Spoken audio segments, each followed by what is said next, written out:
J.V. Vela. I, along with my friend, mentor, colleague, juror wizard, Mr. Mark Bennett. Hey, JV. How are you doing today? I'm doing great. How are you? Wonderful, wonderful, wonderful. So today we have Mark here for this, because I've wanted him to come on the show for so long. He is the jury wizard. He's known throughout the country, throughout the state, at least locally, as one of the finest defense attorneys around, and willing to help drop knowledge bombs, particularly that I have found interest in juries and jury selections. Yeah. Mark, thank you for coming. Well, thanks for having me, JV. It's my pleasure. So let's talk about juries, okay? Yeah. It's what it's all about, isn't it? How are you approaching a jury? So first things first. You have a case. Where are you starting to prepare for a case? So, like when I first take the case? When you first, let's say you've taken it and it's already yours at this point. Okay, so the first thing that I want is jury instructions. I want to figure out how the jury is going to be instructed at the end of the case, based on what the charge is and maybe what my defense is.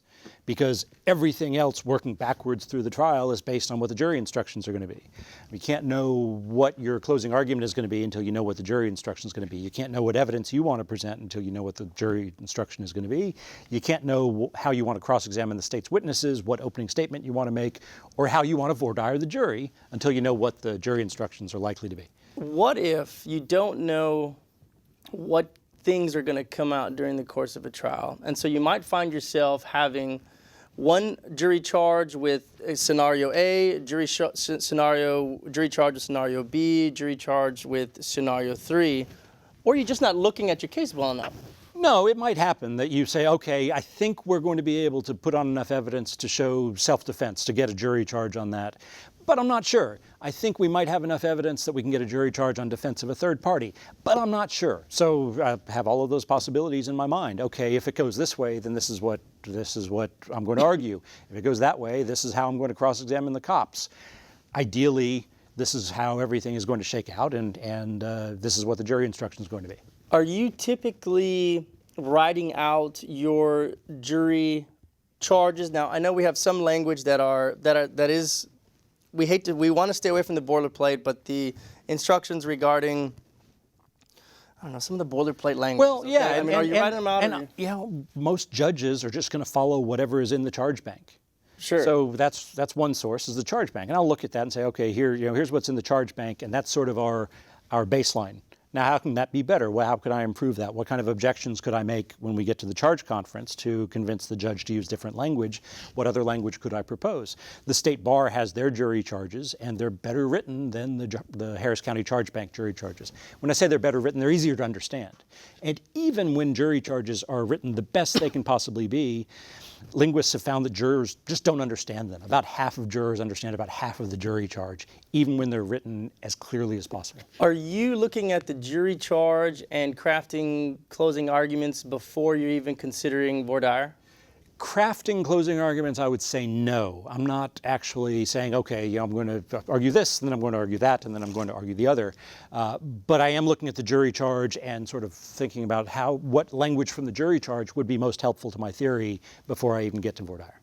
Are you thinking of instructions that could possibly come up, and are you thinking of, I mean, I guess, and are you writing those out? I'd assume that you're thinking of in some sort of any special issues or instructions that might come out during the course of the trial, and then I'd imagine then are you using them incorporating them into crafting of voir dire? Sure, yeah. So I have my idea for what I think the jury charge is going to look like, or what ideally it will look like, and that might include special issues, defenses, definitions that might be important to me keeping the government from proving their case. I might be able to say, look, here's what the definition of this is, and they haven't proven that.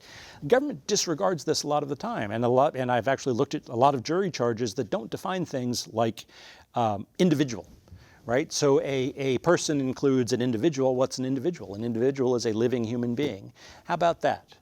Additionally, I recently, speaking of the government having to not only plea but prove, and plea correctly, Corey Roth just recently had a directed verdict, and I saw him after I believe it's a directed verdict. I saw him after the first day, and I'm telling you, he was bummed. He was he was worn down. He had just been fighting all day. Things had gone really well for him. It kind of tanked off towards the end. And I saw him afterwards, and we're sitting there, and he's in his computer, and he's trying to figure things out. I said, what's going on? He said, the way they pled it, I'm not sure that the proof is matches up to how they pled it. Right. And it had to deal with telephone communication. Harassment, right? Harassment, yeah, right? Yeah, so they alleged telephone harassment, and then they had evidence of other sorts of harassment, like cell phone or texts and emails. And boy, if they plead telephone harassment, they sure have to prove telephone. We can make them prove telephone harassment. I say they sure have to if Corey was paying attention. And if the defense lawyer's not paying attention, government gets away with all sorts of stuff. But yeah, he convinced the judge that they hadn't proven their case. He didn't even have to put on a case. He didn't even have to argue it to anybody but the judge. And the judge granted a directed verdict. He said that you helped him out on that. He said that you were the whisperer behind. I may have imparted a little bit of wizardry to him. Yeah, so I've been trying to help with a dozen voir dires this year. I'm trying to help pick 12 juries, just because I don't get in there enough to do it. I have a low volume practice, and I don't get in there enough to think, okay, to see all of the possibilities of things that can go wrong and things that can go right. So I helped Corey pick a jury on that, and I started hearing the prosecutor making mistakes about what he had pled compared to what he was telling the jury. And I went over and whispered in Corey's ear, you object to this stuff. You need to hold them to their burden. And he did. Let's talk about that. You recently wrote a blog post. You should check it out, everybody. And I think it has something to do with the the district attorney's office failing to train these baby lawyers or these younger lawyers. Right. In specifically or particularly on how they conduct or go about doing their voir dire. So voir dire is the most important part of the case. You win or lose a case in voir dire. Prosecutors get sloppy sometimes because there's so much proof that it doesn't matter really what happens in voir dire as long as they don't let on the people who are so strongly anti-government they're going to vote against the government no matter what. So I've watched several prosecutorial voir dires lately where I thought that the lawyers, and no criticism of them, these are young, enthusiastic, smart people with well-educated, good-looking people who should be able to knock it dead when they get up there and they already have the presumption of credibility that the prosecutor has.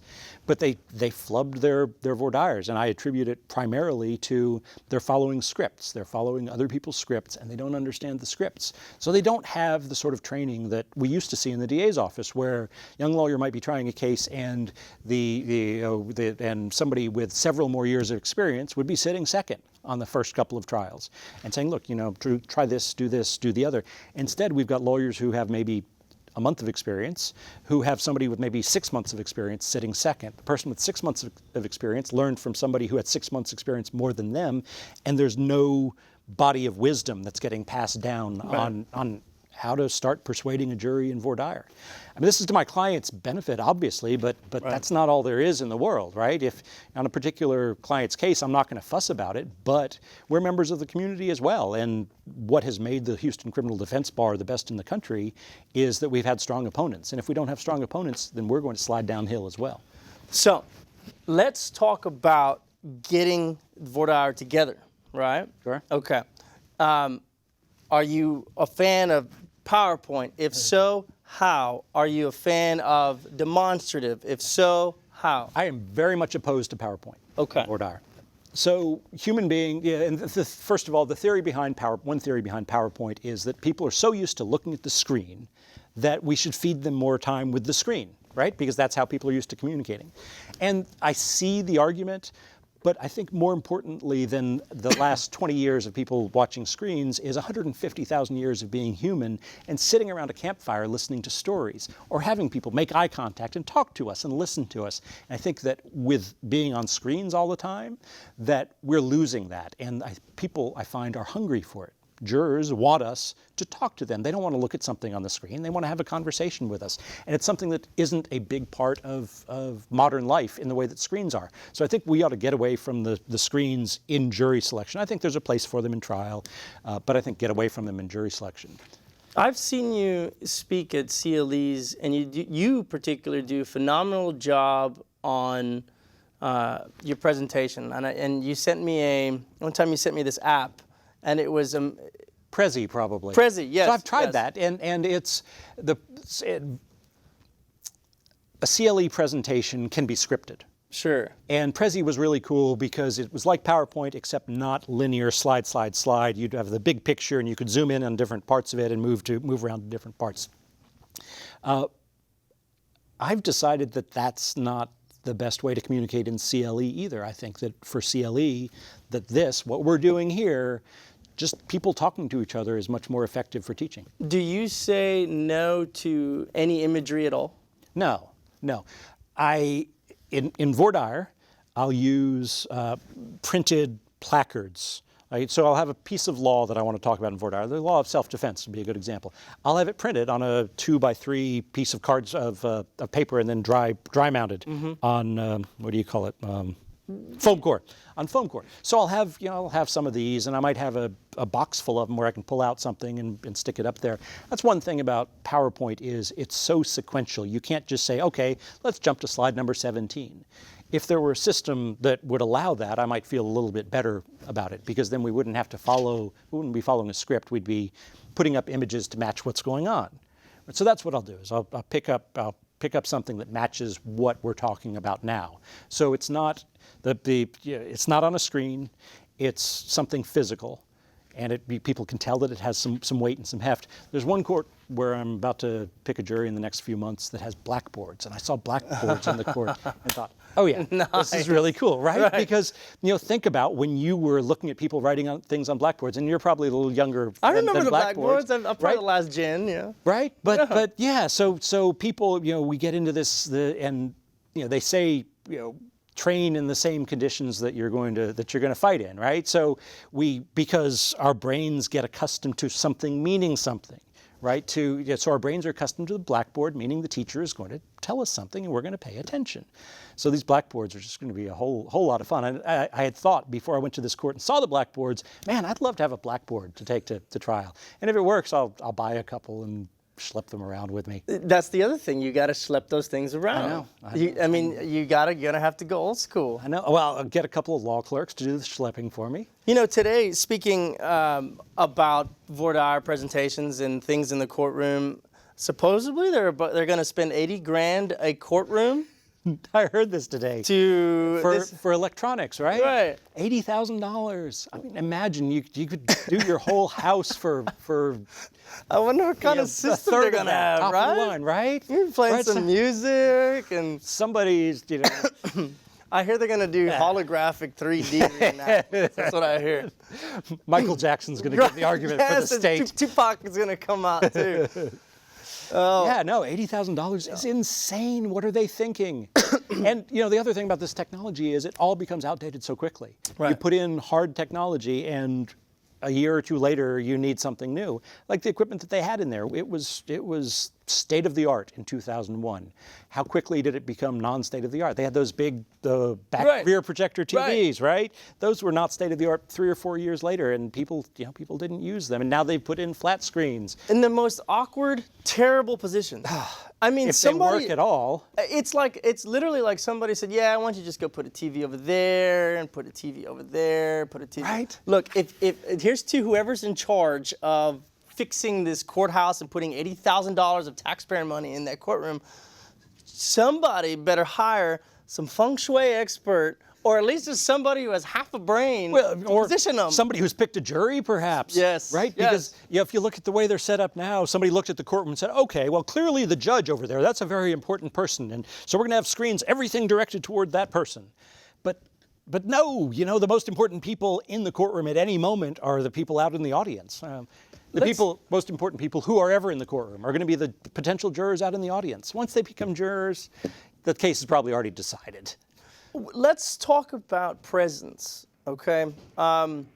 There's an old, I guess Dick DeGuerin and not Rusty Hardin, I suppose, but the old Dick DeGuerin thing that I've been taught and grown up is you wear a blue suit and a white shirt and a striped blue tie. That's what you're supposed to wear, and that's what it looks like, and that's what you're supposed to do. I don't necessarily ascribe to that, but I do ascribe to a degree that you need to look a certain way. What are your thoughts? So I think you need to be you. Sure. Right. Yeah, You don't want to right. be uncomfortable Right. because the jury can tell if you're uncomfortable. But other than that, I think you want to meet their expectations of what a lawyer looks like. And their expectations when Dick was coming up, I think that was their expectation, was a navy suit, a white shirt, and a striped tie. I think their expectations are broadened a little bit now. I don't buy that you need to wear the same, that same uniform. Now, interestingly, Robert Hirschhorn says wear something more casual for jury selection and then get into the power clothes for the trial. right. Right? Which makes a lot of sense because you're Sure. trying to connect with the people during jury selection. So if you're wearing your khaki slacks and your navy blazer during jury selection, a little bit dressed down, not like I am now, in jeans, but a little bit dressed down, it's easier for the jurors to connect to you. I'm trying to think of how one would do that in a one-day trial or a... Change after jury selection. They'd be talking about it. You could have your tie. You could say, you could have your tie somewhere hanging and address it and say, once we get into 6 in the box, or at this point there's going to be 6 and we're going to start this trial, and there might be something. I don't know. Yeah, maybe Fancy. wear your Mr. Rogers cardigan for jury selection Yeah, and then take it off, and change then into your it's time blazer. to get That'd on. be awesome. Time yeah. to change up. I've never tried never picked a jury without a necktie, and I don't know that I would do that.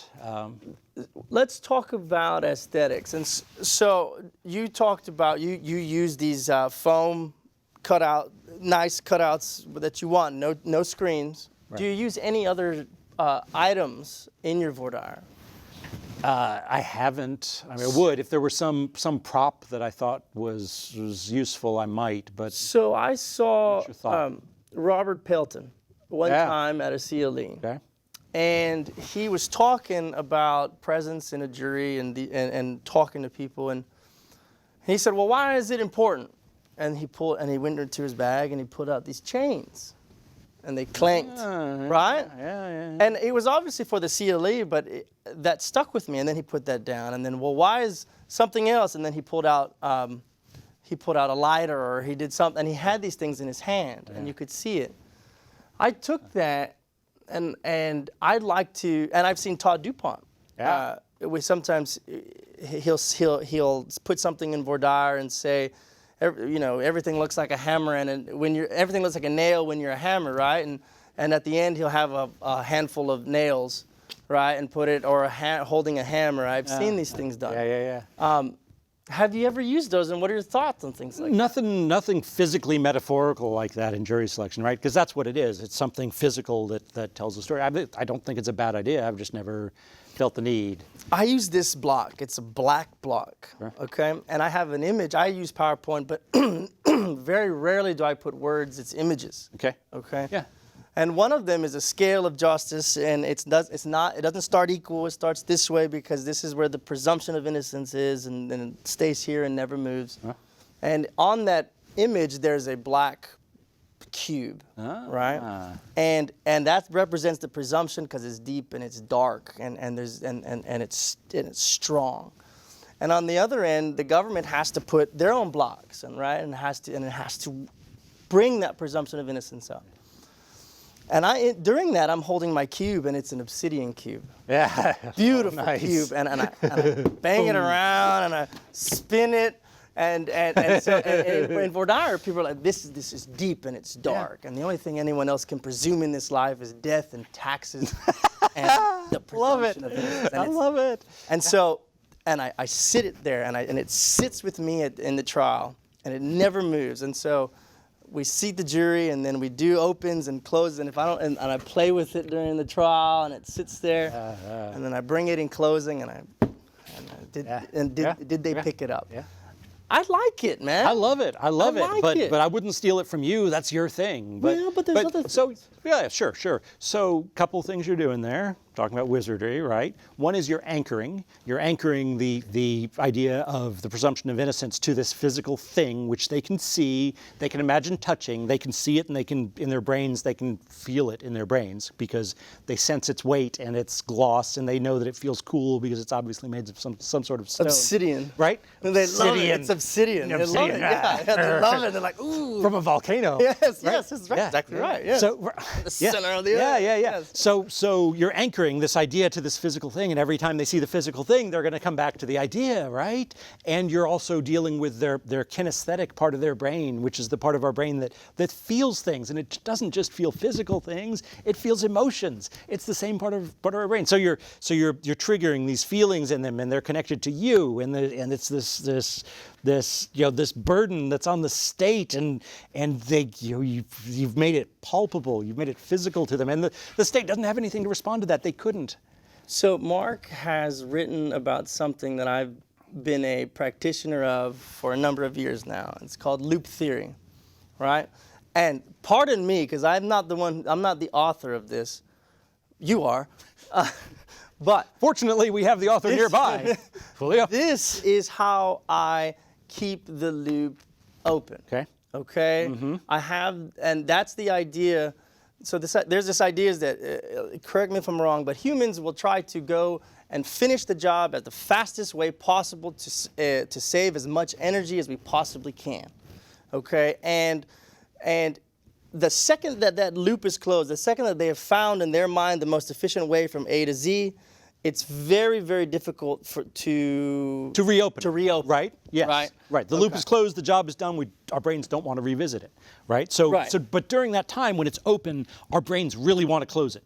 So once upon a time, right? If I start telling a story once upon a time, then your brain is going to wait for happily ever after, right? So I start telling the story, so that's opening the loop. Once upon a time, happily ever after, we'll close the loop. Right. So what's the loop that you're opening with your cube? It is something that with the cube, the idea is this creates the interest in the beginning. Okay. And the idea is, fine, everybody, if they think they can prove their case and lift this presumption, let me see them do it. Okay. Let's see if they can. Okay. And that entire time throughout the course of the trial, I'm holding it, and I'm not letting it go, or I'm playing with it, or if it's a weak move, so when I come to close, I literally bring it to the jury bar, and they're all, most of the time they're just right, and you put it, and I at the end I say, not today. They didn't do it today, right? And so I get to I play a little keep away, right? Yeah, interesting. But the idea of loop theory is amazing to me, and it's what are some ways that you keep, or that you can talk about, and how to keep that loop open, and how do you get it? How do you start with an anecdote? How do you open that loop? It depends, or right? Keep it open. Well, so it depends. So I believe that the case is resolved by the end of opening statement. Okay. Generally, that at the end of opening statement, you've got jurors that every juror, whether they're going to admit it or not, because they're told that they're not supposed to do this, but every juror has an idea of what happened, and it's either guilty or not guilty. And if you have a majority of the jurors at the beginning, you're probably going to have a majority of the jurors at the end. And if you have a majority of jurors at the end, you're probably going to win the whole case. Okay? Right. Okay. What happens in the jury room, I mean, every human being is different, but generally I think what happens in the jury room is the side with 7 people on it bullies the side with 5 people on it to change their mind. Or certainly the side with 11 people on it bullies the holdout to change his or her mind. Right? So that's how a trial goes, and everything else in between opening statement and the verdict is just you're playing to keep the points that you have and to exploit your adversary's mistakes. And you might gain a little bit by exploiting your adversary's mistakes and by not making any yourself. This is what I remember you saying at some point in my life to a large group of people, that once that loop is closed, it's terribly difficult to reopen, but you called it blockbuster evidence or blockbuster evidence. Yeah, right. Wow. Right. I'm impressed that I made that impression. Yeah. That's something that can blow the loop back open. And what would some of those examples be? So blockbuster evidence is it's a fact that something against you, right? It's a fact that you can't rebut, that changes things, and that you didn't prepare the jury for in voir dire. So it's the confession that your guy made, where he definitely made the confession, and if he made this confession, then he's guilty of this, and you didn't prepare the jury in voir dire for the fact that he may have made a confession and it may be false. right? Right. You didn't talk about false confessions in voir dire. You didn't talk about why somebody would say done something he hadn't done. So yeah, so blockbuster evidence is that. So let's say that at the end of opening statement, you have 8 jurors on your side and there are 4 on the state's side. You never know this, of course, right? But there's some sort of split. You don't know what it is. At some point, the state offers this piece of evidence that you hadn't prepared the jury for. That can change your jurors' minds. Right. On the other hand, if you provide a piece of evidence the state hadn't prepared the jurors for, that can change jurors' minds in your favor. Right? So that's one of the things that can change jurors' minds. The other is a loss of credibility. Right. If you lose credibility, if you screw something up and you appear to be dishonest to the jury, you can lose a lot of jurors really fast. Or if you employ your adversary's mistakes, it appears to the jury that your adversary is not being honest with them, you can gain jurors that way. And that's playing for the fumbles. How do you maintain credibility with the jury? That's one of those questions. Like, well, the answer is just don't lie. It's harder than that. Yeah. So when we're talking about credibility, we're talking about. There are lots of other words for what we're looking for. We want them to follow us, right? We want to lead them. We want them to be attracted to us. That is not repulsed by us. We want them to like us. Right? So there are all these things. We want charisma, right? We want them to think that we're the person that they want to, whose story they want to follow, whose story they want to believe. Right? So in the different components of this, and the study of charisma is taking a lot of smart people a lot of time, most of it funded by businesses, because businesses are interested in how leader cares charismatic and how that affects followers. So there's a lot of research out there on charisma, and there are lots of different ways to break it down. One of them that I like is warmth or beneficence, which is Sure. having goodwill toward the people, and the other part is competence. So if the juror sees that I have their best interest at heart and that I'm competent, they're going to want to follow me. If, however, they at any point get the idea that I don't have their best interest at heart, they're going to just stop following me, and I can't get that back. How do you do that in a particularly case where it's just terrible? It's super aggravated assault of a child. Right, or if it's one of these rape cases, or it's a terrible allegation. How are you going to maintain that? Well, you've got to be right, and you've got to believe that you are right. Because Congress is the important issue here, right? What we do has to match what we're saying. What we're saying has to match our eyes, and our eyes have to match our hand gestures, and our hand gestures have to match our bodies. And because the way that the human being detects lies is not a particular thing. It's not, I saw his pulse increasing in his temple, or he started to sweat. It's a mismatch in the signals that we get. People will be able to tell that you lie, not because of any particular signal, but because the signals start not to match. And they don't realize necessarily that your signals start to match. How do you make sure your signals match? Well, you tell your truth. And if your truth is, my guy did this, and boy, I'm just playing for the fumbles, I haven't tried any cases like that. That's by the time I get to trial, I usually have trial psychosis, where I believe that I'm right and that we're going to win the case, and that makes sure that I'm congruent, that I don't believe anything other than the story that I'm telling. So you have to believe the story you're telling. So you've got the case, you've done the jury charge, you've thought about it, you've gotten your boards, your physical things, and now do you look for particular types of jurors or particular types of individuals who you think would be good? I generally don't believe in demographic jury selection. I'd rather have a conversation with a person than decide whether I want them on a jury based on the job that they do, or their age, or their race, or how many kids they have. And in a case involving sexual assault against young kids, I might not want a married man with young kids. I might want a divorced man with young kids, because a divorced man with young kids may be more sensitive to the possibility of false accusations, which is generally what the case is when I have a child sex case. It's always false allegations.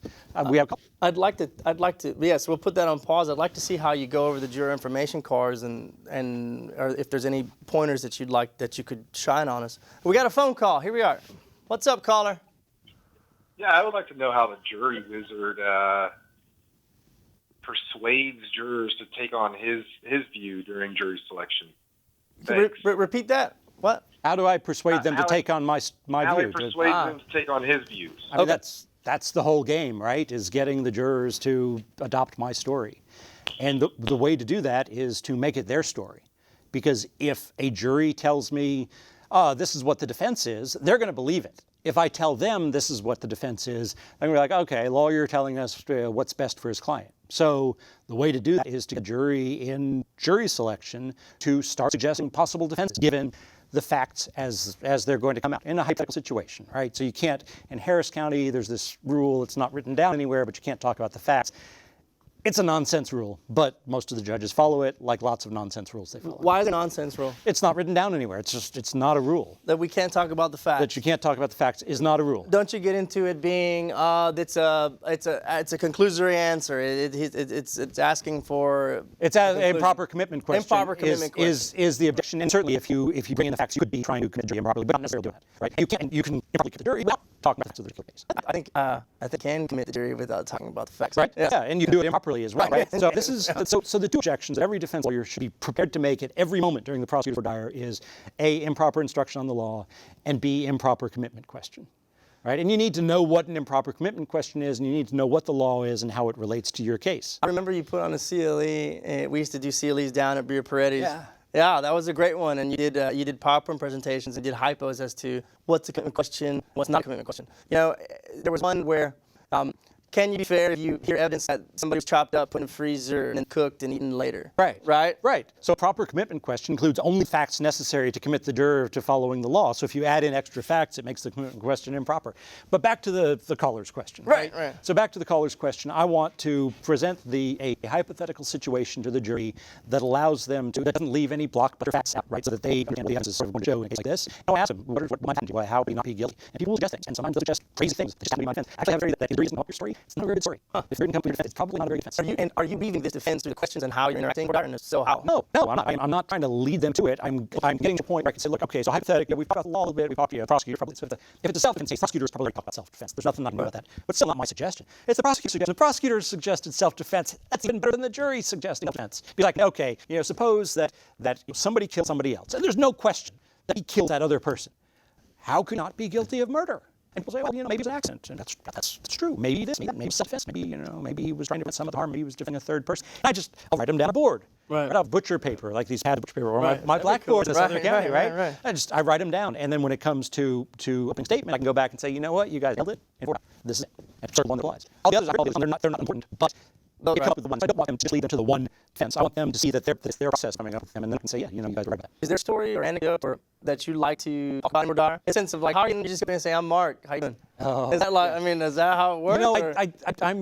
I don't know whether to talk about this because I don't want it to get stolen because it's such a great one. But they've seen it a couple of times, and if they're going to steal it, they're going to steal it, and they can do it well anyway. But I'll get up and I'll say, my name's Mark, and I like dogs. How do you like dogs? Right? Yeah, so people raise hands. Everybody else people like dogs. I'm not care who answers and respond. That's something else. Now I'm married and I have 2 kids. How many of you have my kids are teenagers? How many of you have raised teenagers? And so what I'm doing is I'm making connections between me and them. And then I have a segue to something about the facts of the case. So, for example, in a child case, children, my kids aren't always entirely honest with me. How many of you have had that experience? Kids don't always tell the whole truth, right? And so then we can get into a discussion of that. But the first is just raise hands and make connections with people. On the border, used to dogs. I put some dog, say the dog, some dog.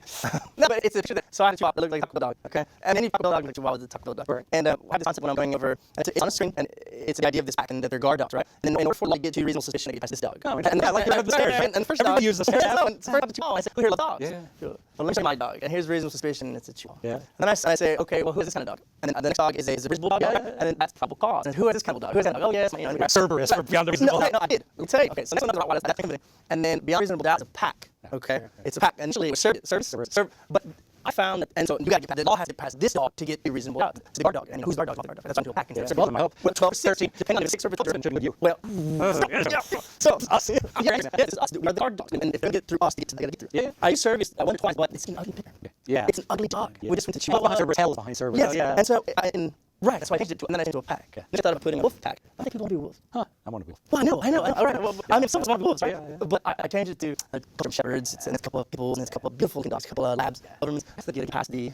I'll tell you, I will use PowerPoint in Word. I will steal one of my adversary's slides. So typical, right? Right. So they use the puzzle of the car. I'll use the giraffe. I don't know what to do. I'll figure something out. They'll use the puzzle of the car, and it's RS8. I'm Mark, and I love cars. How many of you love cars? And then I'm put that slide in the car, Madam Prosecutor. You ask them? Yeah. And say, okay, what kind of car is this? And I don't like RX-8s. I never have. I love the RX-8. It's a beautiful car. The RX-8 just doesn't look good. But if you want to buy an RX-8 and you see this picture of the RX-8, you're going to buy the RX-8?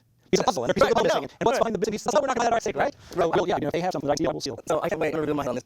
So if you've seen the statistics, what's beyond reasonable doubt? Here's a picture of this girl with cake on her face, and here's a picture of this girl without cake on her face, and here's another picture of cake with a missing piece. Who ate cake? Right. So I'm sitting around with my kids, and I have one kid, and he has cake all over his face, okay? second kid. No cake on his face. Right, and he's in there like this with his fork because he cannot get messy at all, and like there's no cake left, and it's like Yeah. I can't wait. So I keep them close on my phone. So if they decide to do that, I'm gonna say, let me show my kid. Let me show the pictures of my kids. They both Yeah, right? right. Just one eats it, one. Yeah. Ooh, I don't know. I don't know. Beyond reasonable doubt, one with the kid on his face still in cake. That's true. How about if you have one with the kid with cake on his face, and the other with cake all over his hands, like he just smeared it on the kid. That's perfect. So you zoom out and see the other kid yeah. happy with the gun hand. That's perfect. Genius. Seal it all. The other thing that I'm usually illustrate on about is a mountain. Okay, so it's a picture of a mountain, and it'll say at the bottom of it, it's reasonable position. And one of my things that I didn't like are the stair step because I think the stair step shows that it's just one step up equals this, one step up equals this, one step up equals that. I don't think it's like that. So on the mountain, I will do reasonable suspicion, a little bit here next to probable cause, and a little bit more, and then up here is beyond reasonable. Okay. And those are types of visuals I use for beyond reasonable doubt. What are your thoughts on discussing that with potential jurors, or do you even touch it at all? I think it can be helpful. I believe it's a rare case that reasonable doubt wins in Harris County. Mm-hmm. I think you need to have you're probably a case with no story, but I think you're much better off if you have a story to tell. If you don't have a story to tell, then the story is reasonable. But I think that those images are a useful illustration, and I have heard jurors say, that picture really made it clear for me. Well, it and sucks. I have one. I have a lovely one. I've got other things to spend my time on. And that's the thing is we've got a budget of time, Sure. right? We can't spend time on everything we want to spend time on. What are your... Okay. You got a felony voir dire, you have 60 people on the panel, and misdemeanor you got 30. And you got 30 minutes to do both. Yeah. Are there things that you cut or don't cut or like to focus on more, or It's improvised.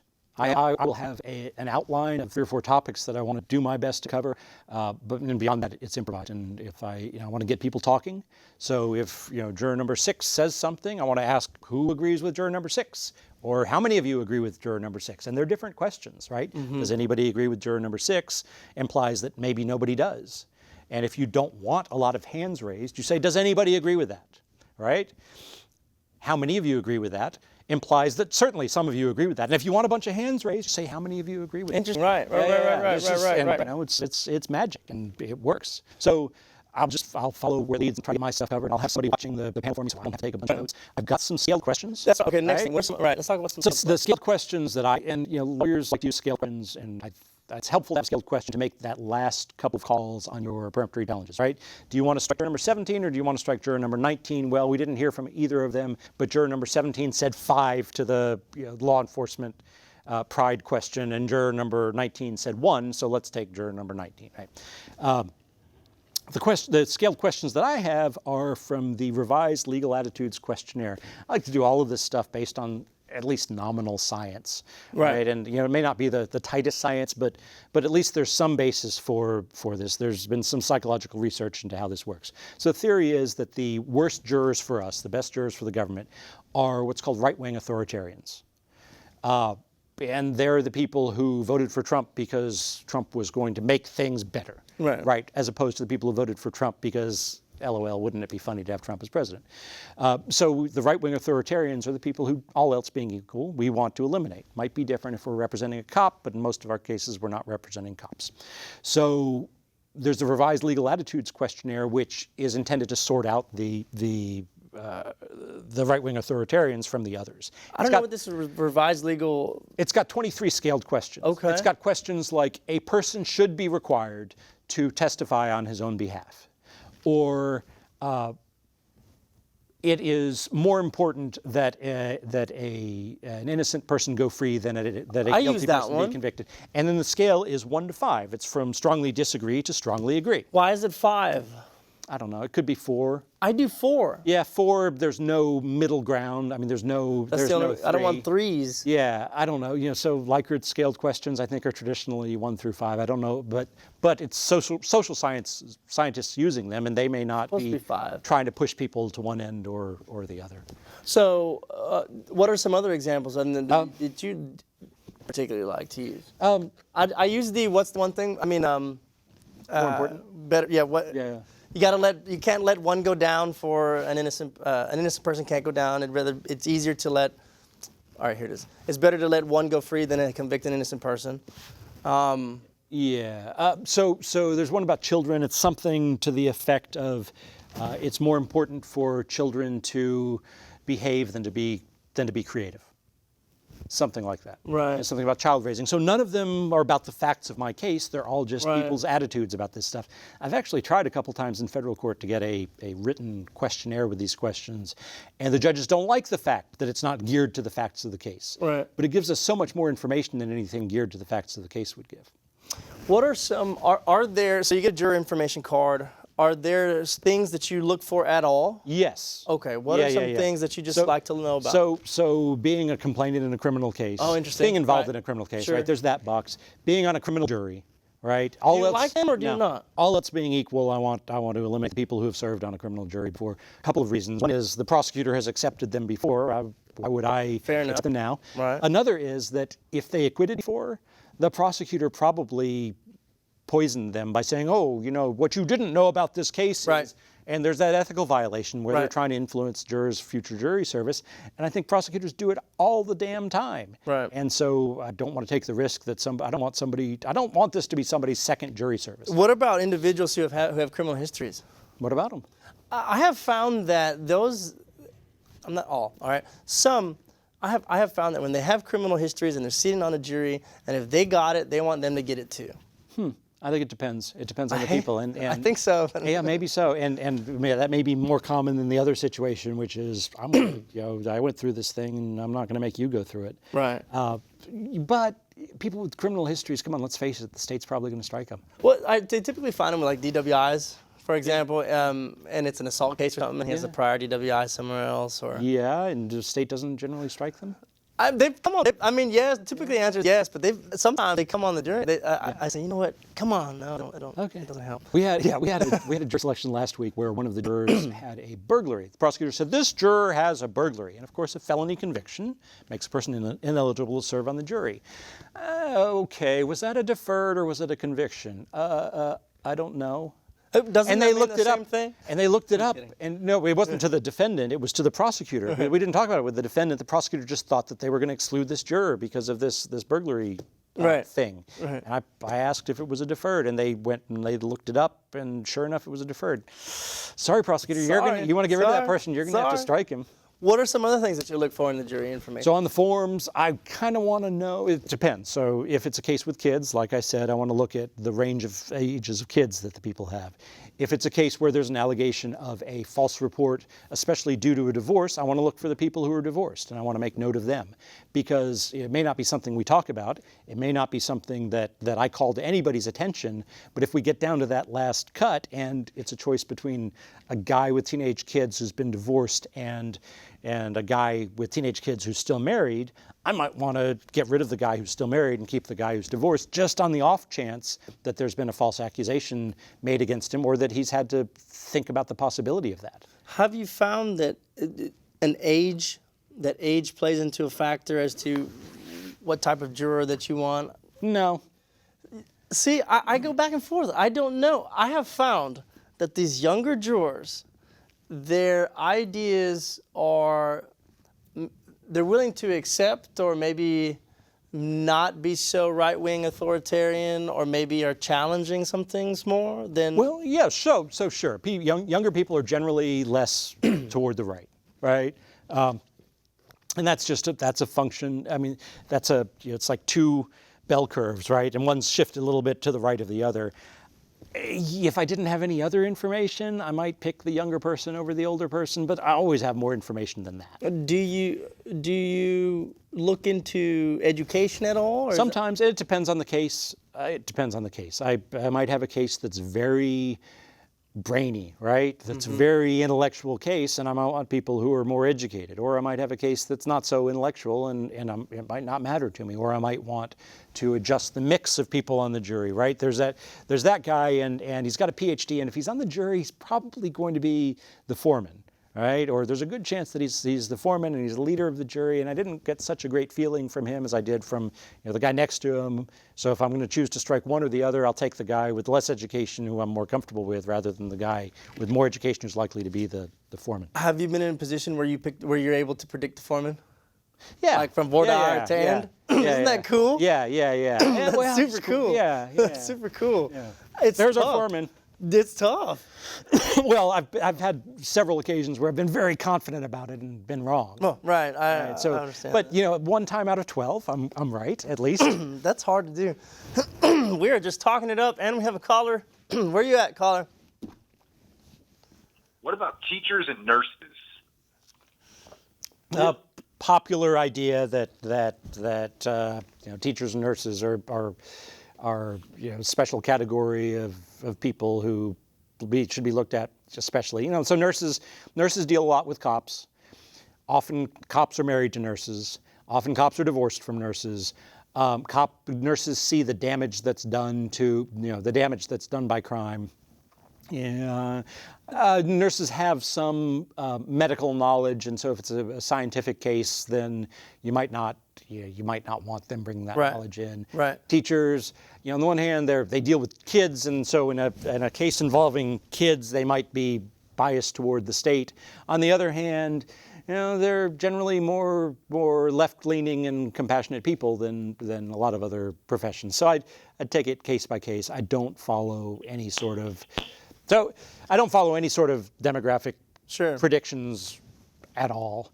You know, there's that Clarence Darrow quote, right? Do you know about this, where he's talking about the different kinds of jurors, and you know, there's the Lutheran, and you don't want the Lutheran on your jury because he's got no sense of humor, but you do want the Irishman because the Irishman likes to drink a pint, has got a great sense of humor. I don't subscribe to any of it. You know, Clarence Darrow was one of the greatest trial lawyers ever, and he definitely knew what he was talking about.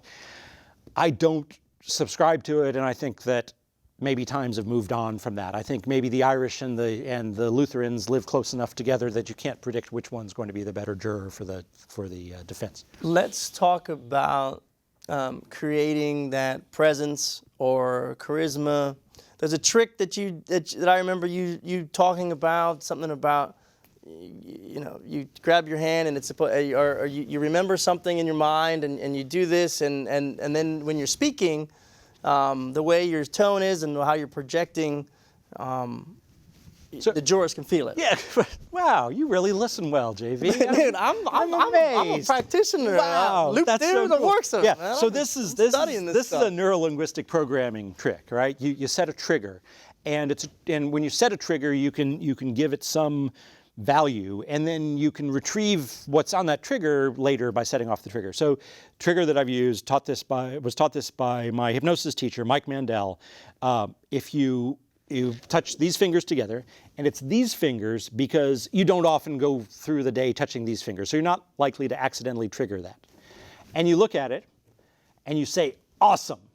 And that sets that, you have to awesome. Awesome. Awesome. All right, and so you do that when you're feeling really good. You're feeling really good, awesome, right? So something really good happens, awesome. I'm here with my friend JV on the television, awesome, right? Awesome. And then when you get into a situation where you need some of that, you're not feeling it, just bring it back and hit the trigger and look at it, and it brings back some of that feeling, right? So this is what we did in the voir dire thing, was we got in a hero pose, right? Right. We're superheroes. I'm the world's greatest trial lawyer. Nobody can defeat me. Awesome. Right? And then, you know, when you need it, before you pick a jury, you can come back to that. That's really important. That mood that you go in before you stand up and say those first few words is so important, because the jury figures out who you are in the first 10 seconds, maybe before. It's a gnat. Yeah, it's a gnat. It's flying around. I'm going to eat it next time it comes by. Watch me. So the jury, in the first 10 seconds that they see you, they figure out who you are, and they figure out whether they'd like to have a beer with you. And if you're the guy who comes in and it feels like the superhero, right? And it's showtime and I'm going to have some fun here, then they're going to like you. And if you come in and you're sad sack and you're scared and you're worried and boy, I don't like any of these people, they're not going to like you either. Now, you know, you don't have to be, don't fake it, right? And you know, I'm anxious every time I go in to pick a jury. But that's not, being anxious and being able to admit that I'm anxious is not different. Is no different than showtime. I'm gonna talk to these people because however I'm feeling, I might start off early on by talking about that. We got about 2 minutes left. Big top 3 tips to give a practitioner that's getting ready for jury trial. What? Yes. Come on. Awesome. Number 3, right? Relax. Okay. Number 2, know your stuff inside and out. right? You got to know what's in your charging instrument. I had a trial with a young lawyer recently where he was not as familiar with his charging instrument as he should have been. So the prosecutor started to say stuff, and I had to nudge him to say, look, hey, look at your charge here. That's not in the jury charge.